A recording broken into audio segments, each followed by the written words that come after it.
EMF equation of A transformer. നമ്മൾ working principle of transformer കണ്ടു. ഇതിൽ പറയുന്ന സമയത്ത് എന്താ, ഒരു മാഗ്നറ്റിക് കോറിന്റെ രണ്ട് ലിംബിലും N1 നമ്പർ ഓഫ് ടേൺസ് ഉണ്ടായിരിക്കും, N2 നമ്പർ ഓഫ് ടേൺസ് ഉണ്ടായിരിക്കും. അപ്പോൾ അത് പ്രൈമറി സെക്കൻഡറി നമ്മൾ എവിടെയാണോ ഓൾട്ടർനേറ്റിംഗ് സോഴ്സ് കണക്ട് ചെയ്യുന്നത് പ്രൈമറി, ഇൻഡ്യൂസ് ചെയ്യുന്ന EMF ഏത് സൈഡാണോ ഇൻഡ്യൂസ് ചെയ്യുന്നത് അത് സെക്കൻഡറി. അപ്പോൾ ഇതിൽ N1 എന്താ, number of turns in primary, N2 is the number of turns in secondary.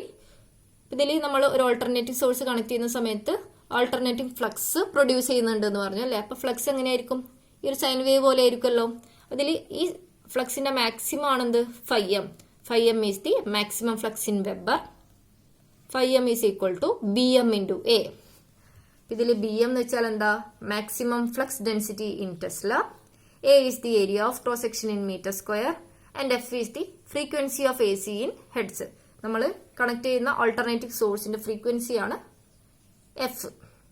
F is the frequency of AC in hertz. The maximum flux φm occurs at t/4 second, that is 1/4f. അതായത് നമ്മൾ alternating voltage primary side connect ചെയ്യുമ്പോൾ ഇതിൽ alternative flux produce ചെയ്യുന്നുണ്ട് പറഞ്ഞാൽ, അപ്പോൾ ഇതിന്റെ maximum point ആണിത്. ഇത് എവിടെയായിരിക്കും, ടോട്ടൽ ടൈം പീരീഡ് എന്ന് പറയുന്നത് എന്താ, ഒരു പോസിറ്റീവ് ഹാഫ് സൈക്കിളും നെഗറ്റീവ് ഹാഫ് സൈക്കിളും കൂടി കഴിഞ്ഞാൽ കംപ്ലീറ്റ് സൈക്കിളായി. അപ്പോൾ ഇതാണ് ടൈം പീരീഡ് ടി. ഇതിൽ മാക്സിമം ഒക്കെ പറയുന്നത് t/4 ഇൻസ്റ്റന്റിലാണ് മാക്സിമം ഫ്ലക്സ്. നമുക്കറിയാം t is equal to 1/f, time പീരീഡും അതേപോലെ frequency t is equal to 1/f. അതുകൊണ്ട് തന്നെ ഇതിനെങ്ങനെ എഴുതാം, t/4 is equal to 1/4f എന്ന് എഴുതാലോ. മാക്സിമം ഫ്ലക്സ് ഒക്കെ പറയുന്നത് t/4 സെക്കൻഡിലാണ്, that is 1/4f. We have induced EMF E is equal to N-d∅dt. The average rate of change of flux. Average rate of change of flux is equal to maximum flux by time of occurrence. ഇതിൽ average rate of change of flux എങ്ങനെ calculate ചെയ്യാം, maximum flux by time of occurrence. Rate of change of flux എന്ന് വെച്ചാൽ എന്താ, d∅dt തന്നെയാണ് അല്ലേ. ഇതിൽ average rate of change of flux calculate ചെയ്യുന്ന സമയത്ത് maximum flux by time of occurrence. Maximum flux എന്താ, φm. ടൈം ഓഫ് occurrence എപ്പോഴാ, t/4. അപ്പൊ t/4 നമുക്ക് എങ്ങനെ എഴുതാം, 1/4f. ഇതിൽ average rate of change of flux എന്ന് പറയുന്നത് φm ബൈ 1/4f. ഇതിനെങ്ങനെ എഴുതാം, ഈ 1/4f മുകളിലോട്ട് പോയി കഴിഞ്ഞാൽ 4f മുകളിലോട്ട് പോകുമല്ലോ, അപ്പോൾ 4f ഇൻറ്റു φm വോൾട്ട്. ഇനി നമുക്ക് RMS value of EMF per turn. RMS value നമ്മൾ പഠിച്ചിട്ടുണ്ട്, form factor is equal to RMS by average. ഇതിൽ നിന്ന് RMS value of EMF per turn calculate ചെയ്യാം. Average value into form factor. അപ്പൊ average value എന്ത് കിട്ടി, 4f φm. നമുക്കറിയാം form factor of sine wave, ഒരു സൈൻ വേവിന്റെ ഫോം ഫാക്ടർ എന്ന് പറയുന്നത് 1.11 ആണ്. അപ്പൊ ഇതിൽ RMS വാല്യൂ ഓഫ് EMF എങ്ങനെ കാൽക്കുലേറ്റ് ചെയ്യാം, 4f φm ഇൻറ്റു 1.11. അത് കാൽക്കുലേറ്റ് ചെയ്യുമ്പോൾ എങ്ങനെ കിട്ടും, 4.44 f φm വോൾട്ട്. അപ്പൊ ഇത്രയാണ് RMS value of EMF per turn. ഇനി നമ്മൾ induced EMF in secondary with N2 number of turns.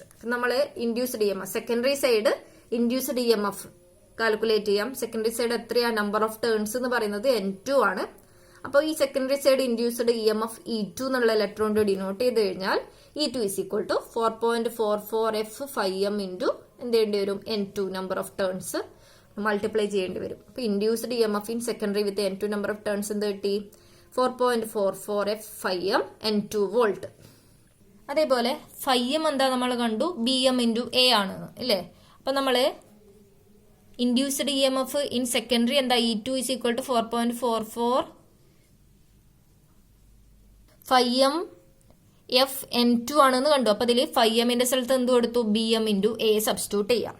അതേപോലെ പ്രൈമറി സൈഡുള്ള EMF E1 is equal to 4.44 f bm into A N1 volt. അത്രയും വോൾട്ടാണ് primary സൈഡുള്ള volt.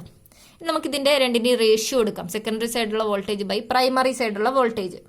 E2 by E1 dividing E2 by E1 is equal to 4.44 f bm a N2 divided by 4.44 f bm a N1. അതായത് primary സൈഡുള്ള number of turns എന്താ, N1 ആണ്. അപ്പൊ അത്രയും times ആയിരിക്കും primary സൈഡുള്ള EMF. ഇത് ചെയ്ത് കഴിഞ്ഞാൽ ഇതെല്ലാം ക്യാൻസൽ ആയി പോയി, ബാക്കി എന്ത് ചെയ്യൂ, N2 by N1. that is E2 by E1 is equal to N2 by N1, that is equal to K, where K is the voltage transformation ratio or turns ratio of the transformer. ഇതിൽ ഇത് important ആണ്.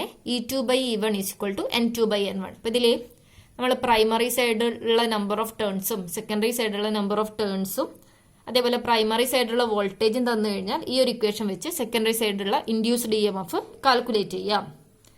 E2 by E1 is equal to N2 by N1. ഈ ഒരു ratio വെച്ച് നമുക്ക് എല്ലാം calculate ചെയ്യാം. ഒന്നുകിൽ പ്രൈമറി സൈഡിലുള്ള വോൾട്ടേജും സെക്കൻഡറി സൈഡിലുള്ള വോൾട്ടേജും സെക്കൻഡറി സൈഡിലുള്ള നമ്പർ ഓഫ് ടേൺസ് തന്നു കഴിഞ്ഞാൽ പ്രൈമറി സൈഡിലുള്ള നമ്പർ ഓഫ് ടേൺസ് കാൽക്കുലേറ്റ് ചെയ്യാം. E2 by E1 is equal to N2 by N1 എന്നുള്ള ഒരു ഇക്വേഷൻ വെച്ച്. ഇനി K ഗ്രേറ്റർ ദാൻ 1 ആണെങ്കിൽ എന്തായിരിക്കും? K ഗ്രേറ്റർ ദാൻ 1 ആണെങ്കിൽ ഈ N2 എന്ന് പറയുന്നത് N1-നെക്കാട്ടും കൂടുതലായിരിക്കണം. അതായത് number of turns in secondary is greater than number of turns in primary. സെക്കൻഡറിയിലുള്ള നമ്പർ ഓഫ് ടേൺസ് കൂടുതലാണെങ്കിൽ ആ ട്രാൻസ്ഫോമർ എന്തായിരിക്കും? സ്റ്റെപ്പ് അപ്പ് ട്രാൻസ്ഫോമർ ആയിരിക്കും. ഇനി സെക്കൻഡ് കേസ് എന്താ? K ലെസ് ദാൻ 1, അതായത് N2 less than N1. Secondary സൈഡുള്ള നമ്പർ ഓഫ് ടേൺസ് പ്രൈമറി സൈഡുള്ള നമ്പർ ഓഫ് ടേൺസിനെക്കാട്ടിലും കുറവാണെങ്കിൽ ട്രാൻസ്ഫോമർ എന്തായിരിക്കും? സ്റ്റെപ്പ് ഡൗൺ ട്രാൻസ്ഫോമർ ആയിരിക്കും. ഇനി കേസ് 3 എന്താ? K is equal to 1, that is N2 is equal to N1. Transformer is called equal ratio transformer. Primary സൈഡും secondary സൈഡും നമ്പർ ഓഫ് ടേൺസ് ഈക്വൽ ആവുന്ന കേസ്.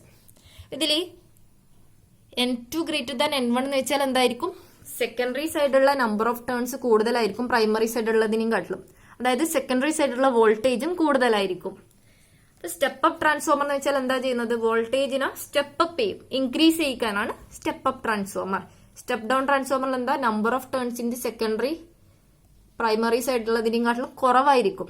അതിനനുസരിച്ച് സെക്കൻഡറി സൈഡിലുള്ള വോൾട്ടേജും കുറവായിരിക്കും. അപ്പൊ അതാണ് സ്റ്റെപ്പ് ഡൗൺ ട്രാൻസ്ഫോമർ. അപ്പൊ സ്റ്റെപ്പ് അപ്പ് ട്രാൻസ്ഫോമർ എന്താ ചെയ്യുന്നത്? സ്റ്റെപ്പ് അപ്പ് ചെയ്യുന്നു, വോൾട്ടേജിനെ ഇൻക്രീസ് ചെയ്യിക്കും. സ്റ്റെപ്പ് ഡൗൺ ട്രാൻസ്ഫോമർ എന്ത് റെഡ്യൂസ് ചെയ്യിക്കും. Current transformation ratio for an ideal transformer the primary volt ampere is equal to secondary volt ampere. ഇതിൽ ഒരു ഐഡിയൽ ട്രാൻസ്ഫോമർ കൺസിഡർ ചെയ്ത് കഴിഞ്ഞാൽ primary volt ampere secondary volt ampere equal ആയിരിക്കും. Volt ampere എന്ന് വെച്ചാൽ voltage current അല്ലേ? അപ്പോൾ V1 I1 is equal to V2 I2 ആയിരിക്കും. ഇതിൽ നിന്ന് എങ്ങനെ എഴുതാം? V2 by V1 is equal to I1 by I2. അതായത് primary volt ampere equal to secondary volt ampere. Primary volt ampere എന്തായിരിക്കും? V1 I1 is equal to V2 I2. അപ്പൊ ഇതിന്ന് rearrange ചെയ്യാം. V2 by V1 is equal to I1 by I2. V2 by V1 is equal to I2 by I1. ഈ V2 എന്ന് വെച്ചാൽ എന്താ? E2 തന്നെയാണ് secondary സൈഡിലുള്ള വോൾട്ടേജ്, ഇത് പ്രൈമറി സൈഡിലുള്ള വോൾട്ടേജ്. അപ്പൊ നമ്മൾ നേരത്തെ കണ്ടു എന്താ? E2 by E1, that is V2 by V1 is equal to N2 by N1, that is equal to I1 by I2 ആയിരിക്കും. ഇതിൽ I1 എന്താ? Primary current in ampere, I2 secondary current in ampere. V1 primary voltage in volt, V2 secondary voltage in volt. ഇത് V2 ഇല്ലെങ്കിൽ E2 ഇയോ വിയോ എന്നുള്ള letter കൊണ്ട് നമുക്ക് denote ചെയ്യാം. Ideal transformer. In ideal transformer, transformer winding reluctance is 0. There is no magnetic leakage or an ideal transformer has a loss-free core with 2 purely inductive coil. ഈ ideal transformer എന്ന് വെച്ചാൽ അതിൽ loss 0 ആയിരിക്കും, loss free കോറാണ്. അതേപോലെ number of turns in primary സെക്കൻഡറിയിലുള്ള number of turns equal ആയിരിക്കും. അതുകൊണ്ട് തന്നെ E1 ഈക്വൽ ടു E2 ആയിരിക്കും. K എന്ന് പറയുന്നത് എന്താ? Voltage transformation ratio K is equal to 1 ആയിരിക്കും. അപ്പൊ അതുകൊണ്ട് തന്നെ ഐഡിയൽ ട്രാൻസ്ഫോമറിന്റെ കേസിൽ എന്തായിരിക്കും? വോൾട്ട് ആംപിയർ പ്രൈമറിയിലുള്ള വോൾട്ട് ആംപിയർ സെക്കൻഡറി സൈഡിലുള്ള വോൾട്ട് ആംപിയറും ഈക്വൽ ആയിരിക്കും. ഇനി ഒരു പ്രോബ്ലം ഉള്ളത് വെച്ചാൽ ഈ ഒരു റേഷ്യോ വെച്ചിട്ട് എന്തെങ്കിലും പ്രോബ്ലം വന്നു കഴിഞ്ഞാൽ ചെയ്യാനുള്ളത്. 6600 by 1 ton volt single phase transformer has 3300 turns in the primary. Calculate the number of turns in secondary. അപ്പം നമ്മൾ എന്തൊക്കെ കിട്ടി ഇതിൽ? E1 എന്ന് പറയുന്നത് 6600, E2 1 ton, പിന്നെന്താ 3300 എന്ന് പറയുന്ന number of turns in primary. പ്രൈമറിയിലുള്ള നമ്പർ ഓഫ് ടേൺസ് N1 കിട്ടി. ഇനി N2 സെക്കൻഡറി സൈഡിലുള്ള നമ്പർ ഓഫ് ടേൺസ് ആണ് കാൽക്കുലേറ്റ് ചെയ്യേണ്ടത്. നമുക്കറിയാം ratio E2 by E1 is equal to N2 by N1. ഇതിൽ നിന്ന് N2 കാൽക്കുലേറ്റ് ചെയ്ത് കഴിഞ്ഞാൽ 55 ടേൺസ് ഇത് കിട്ടും.